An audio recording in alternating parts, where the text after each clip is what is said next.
Shalom, shalom, bendita, agraciada, favorecida, mulher de Deus, aquela que Ele escolheu antes mesmo de você estar no ventre de sua mãe. Deus já te escolheu, Ele te ama e Ele quer o melhor para a sua vida. Glória a Deus, porque até aqui nos ajudou o Senhor. Ebenezer, né? Estamos aqui no Devocional, capítulo 15 do livro de 1 Crônicas, e a gente está vendo aqui, ó, a arca é levada para Jerusalém. Então a gente vê a segunda tentativa de Davi. Lembra que ele fracassou na primeira, né? Deu muito ruim. Uzá foi levado por conta disso, porque eles não estavam fazendo da forma correta. E existe um modelo, existe um padrão, existe algo que a gente precisa saber como fazer as coisas, principalmente as coisas de Deus. Não dá para fazer de qualquer jeito, não. Bom, antes de a gente começar essa leitura, esse capítulo é pequeno, ó. Tá vendo só essa folhinha aqui? Então a gente vai orar. Eu quero te convidar, feche os seus olhos, incline sua cabeça, coloque a mão no coração e vamos orar. Querido, amado Espírito Santo, estamos aqui porque nós queremos te ouvir e te obedecer. Por isso, declaramos nossa mente, nosso coração agora cativos à tua palavra. Nós precisamos de ti, Espírito Santo, mais do que tudo.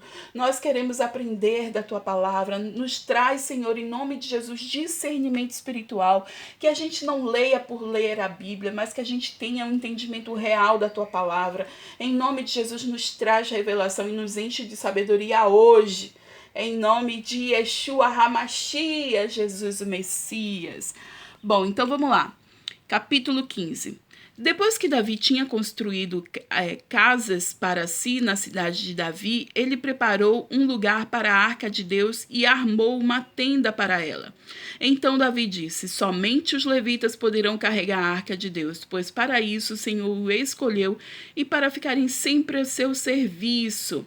Ó, quando fala que Davi fez casas para ele, né, foi a cidade de Davi. E lembra você que ele falou isso para Deus, que ele não queria morar em palácios e deixar Deus ali, sabe, em tendas. E ele quis construir um palácio para Deus, né? Ele quis construir um templo para Deus, aonde Deus disse: olha, Davi, você pode preparar todas as coisas, mas quem vai construir é seu filho, Salomão. Porque durante todo o tempo do seu reinado foi muito de guerra, tinha muitos inimigos, muito sangue. O de Salomão vai ser de paz. E foi isso que aconteceu, né? Mas Davi, ele queria a arca perto dele. Então ele já tinha feito toda uma estratégia para pegar a arca, né? Tava todo mundo feliz até que Uzá tocou na arca e não podia. E aí Uzá morreu e Davi ficou ali assombrado, sem saber o que tinha acontecido, por que tinha acontecido. E provavelmente ele foi estudar, ele foi entender como é que tinha que transportar a arca. E aqui agora ele já está sabendo como é que foi. Tanto que ele disse: somente os levitas poderão. Porque quando Deus falou com Moisés, ele disse que as coisas do Senhor, quem tocaria eram os sacerdotes e os levitas. Existia uma tribo somente para fazer esse serviço, para servir a Deus. E eu quero te dizer que hoje eu e você somos os levitas. Levitas não é só quem fica ali em cima do palco cantando para Deus, não. Levitas somos eu e você que servimos a Deus. O que quer que você esteja fazendo, você está servindo ao Senhor, então você é um levita do Senhor. Amém? Versículo 3. Davi reuniu todo Israel em Jerusalém para trazer a arca do Senhor para o lugar que ele lhe havia preparado. Reuniu também os descendentes de Arão e os levitas. Lembra que Arão era o sacerdote, né? E aqui a gente vai ver o nome desses camaradas. Dos descendentes de Coate, Urel liderando 120. Dos descendentes de Merari, e Asaías liderando 220. Dos descendentes de Gerson, Joel liderando 130. Dos descendentes de Elisafã, Semaías liderando 200. Dos descendentes de Hebron, Eliel liderando 80. Dos descendentes de Uzel, Aminadab liderando 112. Então a gente já viu uma galera aqui, né? 112, 200, 120 e tal, que já são os sacerdotes e são os levitas aqui que eram para cuidar, da arca do Senhor, para tocar nas coisas do Senhor. Então Davi já estava instruído aqui. Aqui ele teve que estudar e saber como é que o Senhor quer que eu faça. E aí ele está obedecendo o que Deus quer que faça. Versículo 11. Em seguida, Davi convocou os sacerdotes Zadok e Abiatar, os levitas Uriel, Asaías, Joel, Semaías, Eliel e Aminadab, e lhes disse: vocês são os chefes das famílias levitas. Você e seus companheiros levitas deverão consagrar-se e trazer a arca do Senhor, o Deus de Israel, para o local que preparei para ela. E pelo fato de vocês não terem carregado a arca na primeira vez, a ira do Senhor, o nosso Deus, causou destruição entre nós. Nós não tínhamos consultado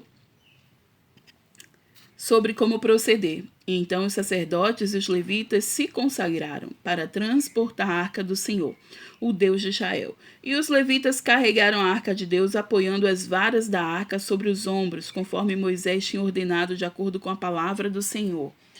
Cadê minha arca? Não está aqui agora. Era para mostrar essas varas, né? Mas como é que eles tinham que carregar? Na primeira vez, quem carregou foi bois. E não era isso a palavra de Deus. Não era para a arca ser carregada por boi, por vaca. Não era em carroça. Era justamente quem servia o Senhor que tinha que carregar nos ombros. Aquelas varas ficavam aqui nos ombros dos sacerdotes, dos levitas. Vamos lá, versículo 16. Davi também ordenou aos líderes dos levitas que encarregassem os músicos que havia entre eles de cantar músicas alegres, acompanhados por instrumentos musicais, liras, harpas e símbolos sonoros. E assim os levitas escolheram Remã, filho de Joel, e Asaf, um parente dele. Dentre os meraritas, seus parentes escolheram Etã, filho de Cuxaías, e com ele seus parentes que estavam no segundo escalão, Zacarias, Jaziel, Semiramote, Jeiel, Uni, Eliabe, Benaia, Mazéias, Matitias, Elifelel, Miquneias, Obed-Edom e Jeiel, e os porteiros. Os músicos Remã, Asaf e Etã deviam tocar os símbolos de bronze. Zacarias, Aziel, Semiramote, Jeiel, Uni, Eliabe, Mazés e Benaia deviam tocar as liras acompanhados do soprano. E Matitias, Elifelel, Miquneias e Obed-Edom, Jeiel e Azazias deviam tocar as harpas em oitava, marcando o ritmo. Kenanias, o chefe dos levitas, ficou encarregado dos cânticos. Essa era a sua responsabilidade, pois eles tinham competência para isso. Berequias e Eucana seriam porteiros e deveriam proteger a arca. Os sacerdotes Sebanias, Josafá, Natanael, Amazai, Zacarias, Benaia e Eliezer deviam tocar as cornetas diante da arca de Deus. E Obed-Edom e Jeías também deviam ser porteiros e vigiar a arca. E assim, com grande festa, Davi e as autoridades de Israel e os líderes dos batalhões de 1000 foram buscar a arca da aliança do Senhor, que estava na casa de Obed-Edom. E como Deus havia poupado os levitas que carregavam a arca da aliança do Senhor, 7 novilhos e 7 carneiros foram sacrificados. Davi vestia um manto de linho fino, como também todos os levitas que carregavam a arca, os músicos e Kenanias, chefe dos músicos. Davi vestia também o colete sacerdotal de linho, e todo Israel acompanhou a arca da aliança do Senhor, alegremente ao som de trombetas, cornetas e símbolos, ao toque de liras e de harpas. Quando a arca da aliança do Senhor estava entrando na cidade de Davi, Mical, filha de Saul, observava de uma janela, e aconteceu que, ao ver ao rei Davi dançando e celebrando, ela o desprezou no seu coração. Bom, a gente viu então aqui que Davi, ele seguiu agora as regras, ele teve que conhecer qual era a vontade do Senhor, qual era a lei de Deus que ele havia dado a Moisés sobre quem carregaria a arca. E aqui ele seguiu, ele foi pegar justamente com as pessoas corretas, eram os levitas, eram os sacerdotes que tinham que carregar, e aqui tudo deu certo, tinha cantoria, tinha símbolos, e eles dançavam e cantavam, e eles estavam muito alegres. E Davi, ele tinha um coração muito voltado para o Senhor, e ele tinha liberdade. E eu vou te dizer que na liberdade a gente tem liberdade, pode fazer o que quiser. E Davi ali estava cantando, dançando, e a filha de Saul, que foi a primeira esposa de Davi, desprezou isso, disse: ele tá parecendo aí um qualquer do povo, nem parece o rei, nem tá com roupa de rei, e tá aí todo se engracinhando. Então, dentro dela, ela desprezou Davi, e depois a gente vai ver, eu acho que no próximo capítulo, que ela fala isso com Davi, né? Então, assim, ela simplesmente julgou muito mal, falou muito mal e pensou, né? Então desceu para o coração dela uma coisa muito ruim. Não sei se de ciúmes, de rejeição, de inveja, mas algo não foi legal ali. E isso foi o suficiente para que ela ficasse estéril. A gente vai ver lá na frente. Então, cuidado com o que você está pensando, porque se a alegria das pessoas está te deixando triste, minha irmã, cuidado, viu? Cuidado que isso não é de Deus, não.